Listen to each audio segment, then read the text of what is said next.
Hello, everybody. Welcome to Shal Gulhati, Shiva and Mysticism. Today is Monday, and I have a story of Shivji with you to be shared with you so that we can begin our Monday with Mahadev. So, this is about the time when Shivji was going to get married to Parvati.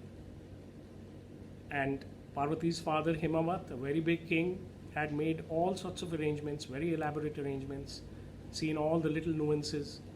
So, right from the reception of the Bharat and thereafter welcoming the bridegroom and his friends, and then pleasantries were exchanged, and then the Jayamala took place, all the formalities took place, and finally the time came for Shiv and Parvati to sit on the Havan, and a pandit would then do the rituals and get them married. So, this is what Shivji had been waiting for all his life. He created this entire universe just to be able to get married to Parvati. And he thought, okay, now the time has come and I'm going to get married. But the Panditji had his own thoughts. He was thinking, my time has come. Now, how has his time come? We all know when Pandits who are in charge of getting you married, they call the shots. You have to take their permission to actually get married. And whatever they say, you have to do. If they say put this in, you put it in. If they say chant this, you chant this. So the Pandit began his Havan, and he was doing some nice mantras, and he was saying Swaha, and everyone else was saying Swaha, including Shivji, putting ghee in the fire and getting it going.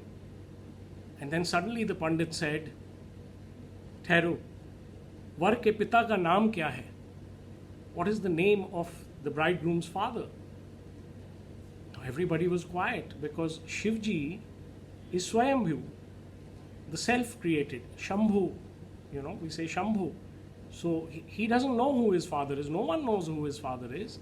But what could he do? The Pandit had asked a question and he had to reply if he wanted to get married to Parvati. So Shivji looks around and he saw Brahmaji.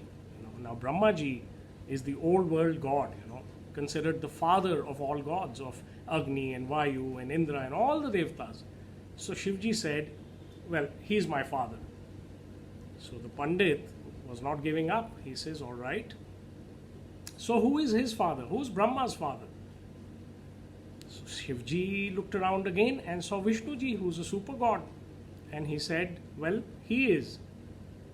But the Pandit was not giving up. So he asked a third question. So who is Vishnu's father? And then Shivji became quiet and sober and just said two words, I am. Now that meant it was a kind of estoppel, and the Pandit knew that I can't go any further and that I have to do the marriage ceremony. I am. In Sanskrit, one word, ahem.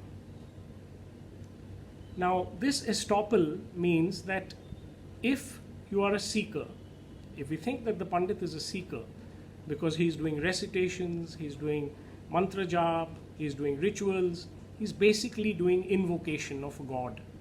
And Shivji is God.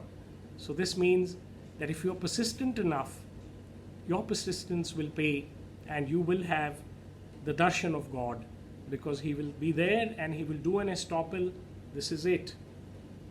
Tathastu. But next time, I'm going to put a twist in this tale. When I heard this story, I was young, and it had been presumed by the storytellers that the Pandit was actually ignorant, and he was actually doing a Pandit job, trying to find out what is the bridegroom's father, what is his gotra, what is his clan, what is his tribe, and therefore this story happened. But I thought, what if the Pandit was not actually ignorant? What if he actually knew who Shivji was and who was his father or not his father? Why did he still ask? And what message did he get then? So join me on the next episode of Monday with Mahadev right here. Om Namah Shivaya.